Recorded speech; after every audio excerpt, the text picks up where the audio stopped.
तीसरे चरण की वोटिंग के लिए प्रचार थम चुका है। छत्तीसगढ़ में तीसरे चरण में 7 लोकसभा सीटों पर 23 अप्रैल को मतदान होना है। इनमें रायपुर, बिलासपुर, दुर्ग, जांजगीर, कोरबा, रायगढ़ और सरगुजा सीट शामिल है।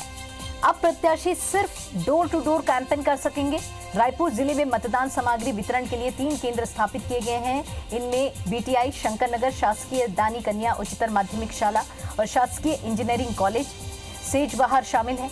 वहीं चुनाव की कमान संभाल रहे मतदान दलों के पहुंचने का सिलसिला जारी है। छत्तीसगढ़ की 7 सीटों के लिए 123 प्रत्याशी मैदान में हैं, जिनके भविष्य का फैसला 1,27,13,816 मतदाता करेंगे।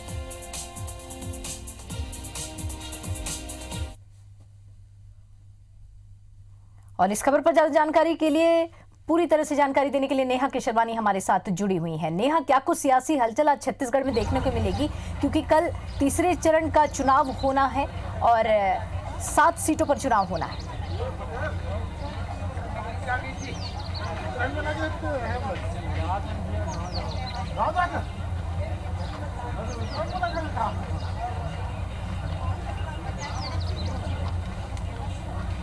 नेहा, आपको आवाज आ रही है?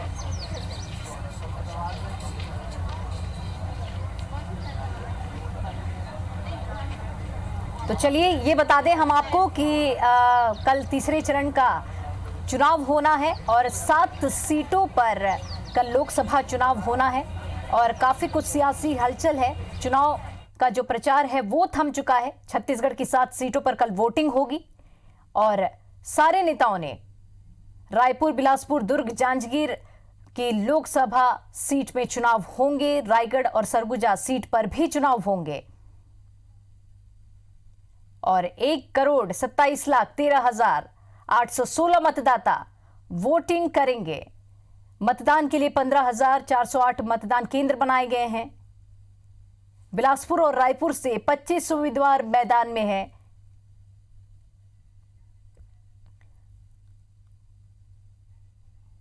छत्तीसगढ़ की 7 सीटों पर कल वोटिंग होने वाली है।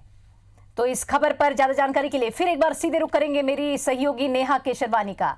नेहा, कल लोकसभा चुनाव के तीसरे चरण का चुनाव होना है और 7 सीटों पर चुनाव होगा, तो क्या कुछ सियासी हलचल आज देखने को मिलेगी और क्या कुछ बड़ी बातें?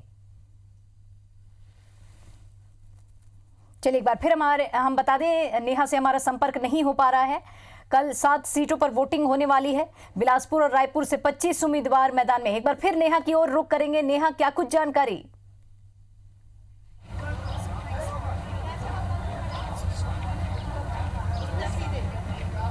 जी बिल्कुल दीपिका, आपको बताना चाहूँगी कि छत्तीसगढ़ में तीसरे चरण का जो चुनाव है उसका चुनावी शोर जो है वो कल थम चुका है और उसके बाद से आज जो प्रत्याशी हैं वो घर घर जाकर के यहाँ पर प्रचार कर रहे हैं। उसी तरीके से आज तीसरे चरण का जो चुनाव है वो कल 23 अप्रैल को होना है। उसके लिए केवल 24 घंटे का ही वक्त रह गया है। ऐसे में आज मतदान दलों की जो रवानगी है वो शुरू हो गई है। तो हम पहुँचे हैं बीटीआई ग्राउंड में और यहाँ से जो मतदान के जो सामग्री है वो यहाँ पर ले जाना चालू हो गया है। तो इसका जो नज़ारा आपको दिखाना चाहूँगी कि सुबह से ही आज यहाँ पर जो मतदान सामग्री के लिए यहाँ पर लोग पहुँचे हैं और इस तरीके से यहाँ पर देख सकते हैं कि ईवीएम, वीवीपैट और अन्य निर्वाचन सामग्री का जो वितरण है वो यहाँ से आज किया जाएगा, जिसके लिए खास तौर से यहाँ पर जो कलेक्टर हैं, जिला निर्वाचन अधिकारी हैं, सीईओ हैं, जिला पंचायत अधिकारी, वे सब पहुँचे हुए हैं यहाँ पर और उनकी मौजूदगी में यहाँ पर जो है यहाँ पर मतदान दलों को जो सामग्री है वो वितरण किया जाएगा। और इस तरीके से केंद्रों की जो व्यवस्था बनाने के लिए भी यहाँ पर अलग से तैयारी की गई है। पुलिस सुरक्षा बल यहाँ पर पहुँचा है, उनके लिए पूरी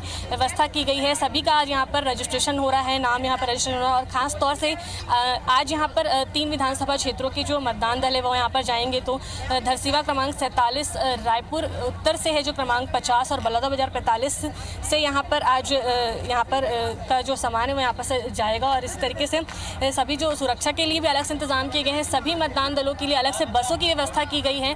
जैसे ही आज यहाँ पर रजिस्ट्रेशन का कार्य पूरा होता है, बसों में जो सामग्री है वो वितरण किए जाएंगे और जितने भी मतदान केंद्र हैं रायपुर क्षेत्र में, जितने भी आज मतदान केंद्र हैं, वहाँ से आज यहाँ पर जो रवानगी शुरू हो जाएगी। इसी तरीके से यदि देखा जाए तो तीसरे चरण का जो चुनाव है उसके लिए 15,000 से भी ज़्यादा जो मतदान केंद्र यहाँ पर बनाए गए हैं, उसी की जो व्यवस्था है वो आज सुबह से ही चालू हो गई और अलग अलग मतदान केंद्रों में आज जो मतदान सामग्री है उनको आज यहाँ पर वितरण किया जाएगा और इस तरीके से पूरा रजिस्ट्रेशन का जो यहाँ पर कार्य शुरू हो जा रहा है। और लगातार यहाँ पर लोगों की भीड़ भी है, पूरा सुरक्षा के इंतजाम है, पुलिस सुरक्षा बल भी बिल्कुल तैयार है, उनकी जो रवानगी है अभी थोड़ी देर में ही यहाँ पर शुरू हो जाएगी। जी दीपिका। चलिए नेहा, तमाम महत्वपूर्ण जानकारी के लिए आपका बहुत बहुत शुक्रिया।